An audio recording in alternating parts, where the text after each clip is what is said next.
Jerome Rodriguez is one of the best-known faces of France's Yellow Vest movement. Last Saturday, he was doing a Facebook Live during the 11th consecutive Saturday of anti-government protests. That's when he was hit in the eye by what he says was a rubber-coated steel bullet.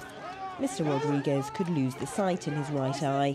He's a plumber and says he won't now be able to work. The first time I cried since the accident was when the doctor said, "I have to sign you off for at least 3 months." And I thought, but what will I do now?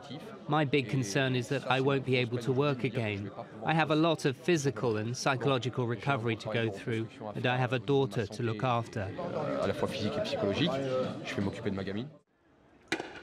The police have opened an inquiry, one of more than 100 currently underway into incidents where Yellow Vest protesters say they've been injured by the police. Jerome Rodriguez was standing here last Saturday afternoon. Amateur video posted online shows a police officer firing a shoulder-held rubber bullet launcher called an LBD-40 from over there, appearing to aim directly at Mr. Rodriguez. The LBD-40 fires rubber bullets like this, and France is the only European country to allow its use for crowd control. Independent journalists say at least 230 people have been hit by this controversial ammunition since the beginning of the protests, and 17 of them have lost an eye. The Interior Ministry says 1,900 people have been injured during the demonstrations, but it doesn't break these figures down by how they were hurt.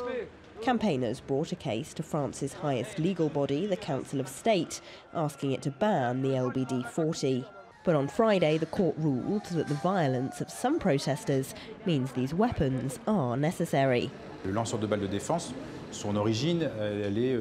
rubber bullet launcher originally was used in the case of violent rioting on difficult estates in difficult areas, and so we needed this sort of weapon for those situations.